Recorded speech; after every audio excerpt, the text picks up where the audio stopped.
A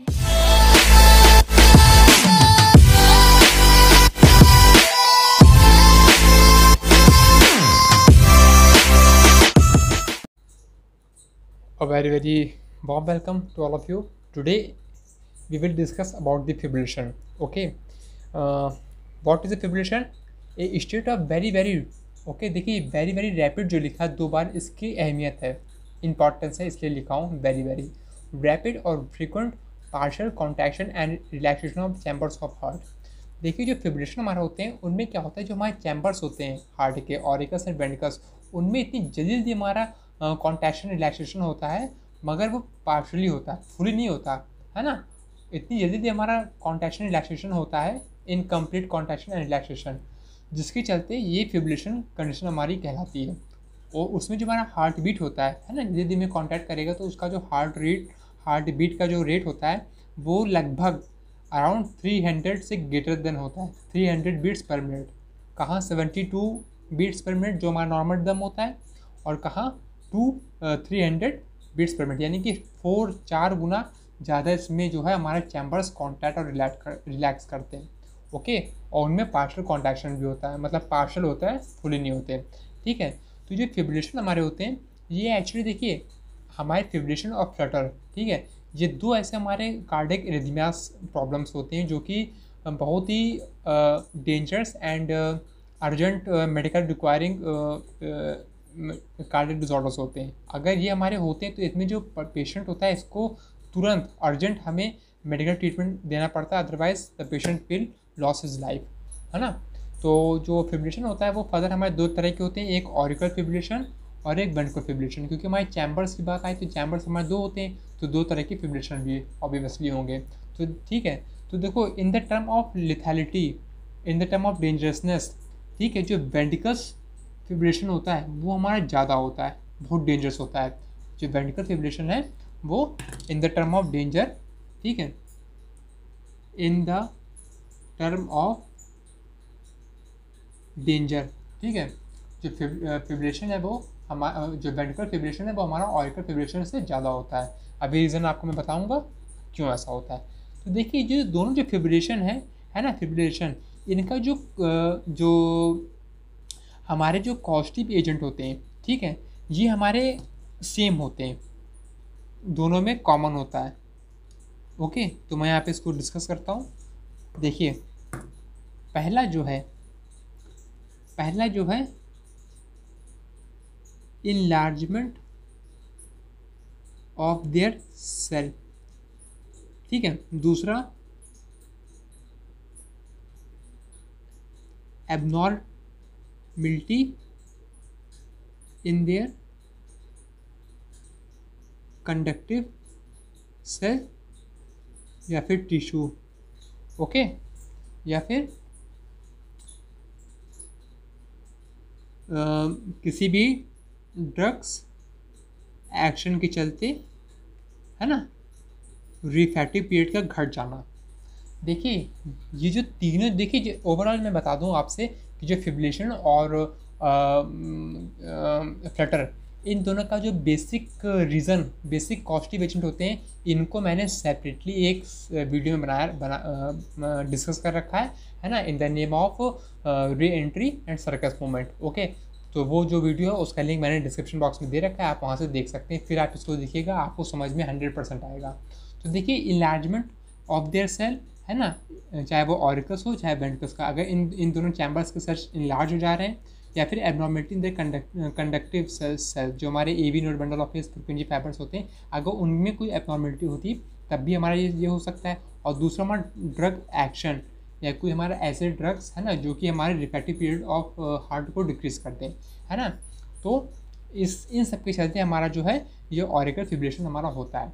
okay, तो देखिए अगर हम दोनों के हम ग्राफिकल देखिए, इसको मैं एक्सप्लेन इसमें नहीं करूँगा क्योंकि वो इन सबको मैंने जो है एक्सप्लेन कर रखा है उस वीडियो में, आप वहाँ से जाके देख सकते हैं। इसलिए it is my recommendation that before watching or listening this video you should watch previous video which I am talking about, that is the link is given in my description box. Okay, so आप उसको पहले देख के और फिर उसको देखो, आपको 100% समझ में आएगा, है ना। तो देखिए, तो जो ऑरिकल्स और हमारे वेंट्रिकल्स फिब्रिलेशन होते हैं, अगर हम उनका वेंट्रिकल फिब्रिलेशन में क्या होता है, ये जो फिनोमिना जो है ये वेंट्रिकल्स वाले पोर्शन में होता है, और ऑरिकल फिब्रिलेशन में ये जो एजेंट्स होते हैं, कॉस्टिव एजेंट्स, ये हमारे इसमें होते हैं, है ना। और हार्ट रेट जो है दोनों का अलग अलग होता है। चाहे अगर ऑरिकल फिब्रिलेशन की बात करें तो ऑरिकल्स की जो रिदमिसिटी है वो इतनी होगी, और वेंट्रिकल फिब्रिलेशन की बात करें तो वेंट्रिकल्स की इतनी होगी, है ना।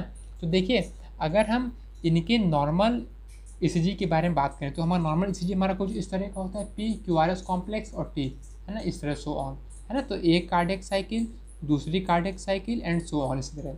तो हम जब वेंट्रिकल फिब्रिलेशन के बारे में बात करते हैं तो हमें कुछ इस तरह का हमें शेप मिलता है ईसीजी में, है ना। जो क्यू, तो हमें देखिए, हम जो क्यूआरएस कॉम्प्लेक्स और पी क्यूआरएस कॉम्प्लेक्स, इसको हम डिफ्रेंशिएट नहीं कर सकते। मैंने तो यहाँ पे इसमें डायग्राम अच्छे से बना रखा है, इसलिए आपको थोड़ा आइडेंटिफाई कर पा रहे होगे। ये पी वेव है, ये पी वेव है, पी वेव है, और बीच में हमारे क्यूआरएस कॉम्प्लेक्स, और आप शेप उसका देख रहे हो कि किस तरह हमारे जिग जैग मैनर में है ना। कोई भी इनका फिक्स शेप नहीं है, मतलब रिपीटेशन नहीं हो रहा है। किसी भी एक कार्डियक साइकिल का क्यूआरएस कॉम्प्लेक्स दूसरे कार्डियक साइकिल से मैच नहीं कर रहा है, ठीक है। तो ये जो हमारा ये जो स्पेसिफिक पैटर्न जो हमारा होता है, ये हमारा वेंट्रिकल फिब्रिलेशन को डिपेक्ट करता है, ओके। ये और ऑरिकल फिब्रिलेशन की हम बात करें तो आप देखोगे कि जो ऑरिकल्स में जो है, जो जल्दी से हमारा कॉन्टैक्ट हो रहा है ना, और मतलब पार्शियल कॉन्ट्रैक्शन और रिलैक्सेशन हो रहा है, तो इसी के चलते आप यहाँ ईसीजी में देख पा रहे हो कि जो ऑरिकल्स है, ऑरिकल्स में जिग जैगिनस है ना। जिग जैगिनस जो है वो हमारे ऑरिकल्स वाले में, बाकी हमारा क्यूआरएक्स जो वेंट्रिकल वाला पोर्शन है ऑरिकल फिब्रिलेशन में, वो तो सही है ना। तो ये जो है हमारा इंटैक्ट रहता है इस तरह। बाकी हमें जो डिफेक्ट मिलता है वो हमारे किस में मिलता है, पी वेव्स में। पी वेव्स जो है हमारे 300 गुना, देख रहे हैं आप कितनी ढेर सारी इसमें वेव बन रही है उल्टी सीधी, है ना। उल्टी सीधी कितनी वेव बन रही है, लगभग हमारे 300 बिट्स होते हैं। इसी तरह वेंट्रिकल्स में आप देख रहे हो पी के बाद कितना हमारे वेव्स बन रहे हैं, कितने ढेर सारे वेव्स बन रहे हैं। इस तरह हमारे जो होते हैं, हमारे वेंट्रिकल्स और ऑरिकल्स फिब्रिलेशन का हमारा ये क्राइटेरिया होता है ईसीजी का, okay guys. So this was all about the fibrillation. और हाँ, मैं आपको एक रीजन्स का बता दूं कि auricle in the term of danger, जो वेंट्रिकल फिब्रिलेशन होता है वो क्यों ज़्यादा डेंजरस होता है एज़ कम्पेयर टू ऑरिकल्स। देखिए, जब हम हार्ट अपने यहाँ पे ड्रॉ करते हैं, ठीक है, ये हम यहाँ पे हार्ट हमने ड्रॉ किया, ठीक है। ये ऐसी नोड है हमारा, और ये है हमारा एवी नोड, ओके। ये एवी नोड है हमारा, और ये हमारा जो है बंडल ऑफ हिज है, ये चैम्बर्स, और ये पुरकेंजी फाइबर्स। तो देखिए, हमारा जो वीनस ड्रेनेज होता है ना, वीनस ड्रेनेज जो हमारा हो रहा है ना, ये इन्फीरियर वेना कावा और ये सुपीरियर वेना कावा।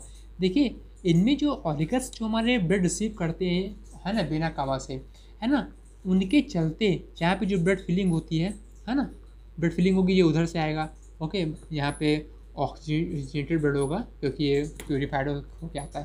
तो देखिए, जो यहाँ ऑरिकल्स से जो हमारा वेंट्रिकल्स में जो ब्लड आता है ना, वो ऑरिकल कॉन्ट्रैक्शन के चलते हमको पता है होता है, मगर उसमें केवल 30 से 40% कॉन्ट्रीब्यूशन होता है ऑरिकल्स का, ऑरिकल कॉन्ट्रैक्शन का, ठीक है। 30 to 40% जो हमारा कॉन्ट्रीब्यूशन होता है ऑरिकल कॉन्ट्रैक्शन का, जिसके चलते ब्लड जो है हमारा वेंट्रिकल्स में आते हैं। बाकी का जो 60% या 60 to 70% जो हमारा होता है, वो किसके थ्रू फिल होता है वेंट्रिकल्स में, due to inertia of flow के चलते, है ना। And rest 60 to 70% blood flow by the inertia of flow या इनर्शिया ऑफ मूवमेंट के कारण, ठीक है। इसके चलते जो है वो हमारा ब्लड वेंट्रिकल्स में आता है। देखिए, अगर हमारा ऑरिकल्स में कोई भी एबनॉर्मलिटी हो रही है ना, ऑरिकल्स फिब्रिलेशन हो रहा है, तो देखिए वो तो 40 to 50% जो है हमारा डेफिशिएंसी, या 30 to 40% जो हमारा एबनॉर्मलिटी आएगी। बाकी जो हमारा 60 to 70% जो है वो तो हमारा ब्लड वेंट्रिकल्स उसको रिसीव ही कर ले रहा है ना। तो इसके चलते क्या होगा कि हमारा जो वेंट्रिकल्स वो मतलब सफिशेंटली हमारा ब्लड जो है पंप कर पाएगा पूरी बॉडी में, जिसके चलते हमारा इतना सीरियस ये केस नहीं होता है as compare to ventricle fibrillation. ऐसा क्यों होता है वेंट्रिकल फिब्रिलेशन में, ये आप ऐसे देख सकते हैं कि जब मान लीजिए हमारा ये ऑरिकल्स हैं और ये वेंट्रिकल्स हैं, ओके। तो जब हमारा मान लीजिए कि हमारा जब ये ऑरिकल्स सही है और वेंट्रिकल्स फिब्रिलेट कर रहा है यहाँ पे, तो हमें पता है कि जो ब्लड की जो ब्लड बॉडी में जो पंप बॉडी में जो ब्लड पंप होता है वो अल्टीमेटली वेंट्रिकल्स के थ्रू होता है। तो जब वेंट्रिकल्स हमारे जल्दी कॉन्टैक्ट करेंगे, है ना, कॉन्टैक्ट और रिलैक्स करेंगे, और जबकि ये कॉन्ट्रैक्शन और रिलैक्सेशन हमारा पार्शियल होता है, ठीक है, partial rapid contraction and relaxation जब हमारा वेंट्रिकल्स में होगा, तो जो वेंट्रिकल्स हैं वो पूरा कॉन्टैक्ट नहीं हो पाएंगे, पूरा रिलैक्स नहीं हो पाएंगे, तो जिसके चलते इनका जो इजेक्शन फ्रैक्शन होता है ना, जो ब्लड हमारा ओर्टा में जो डिस्चार्ज होता है, इजेक्शन फ्रैक्शन, है ना, वो डिक्रीज हो जाता है, ठीक है।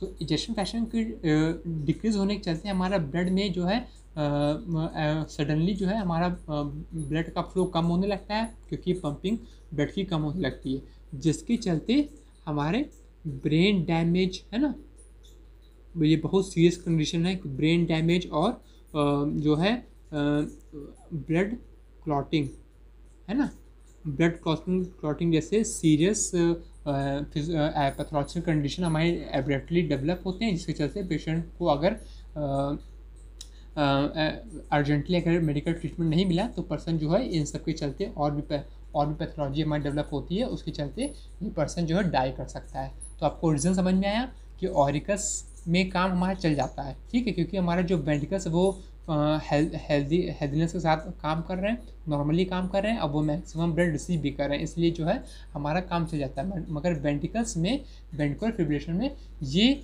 वेंट्रिकल्स जो है वो जो कि एक पंपिंग ऑर्गन कहलाता है ना, हार्ट का major pumping organ ventricle chambers होते हैं। तो जब इन्हीं में जब एबनॉर्मलिटी होती है हमारे, तो उसके चलते ब्लड जो है पूरी बॉडी में डिस्ट्रीब्यूट नहीं हो पाता, जिसके कारण कि अगर ब्रेन जिसके कारण कि ब्रेन में जो है हमारी क्लॉटिंग या ब्रेन में ब्लड सप्लाई के चलते ये हमारा पर्सन जो है डाई कर सकता है, इसलिए इसमें अर्जेंटली हमें मेडिकल अटेंशन चाहिए होती है।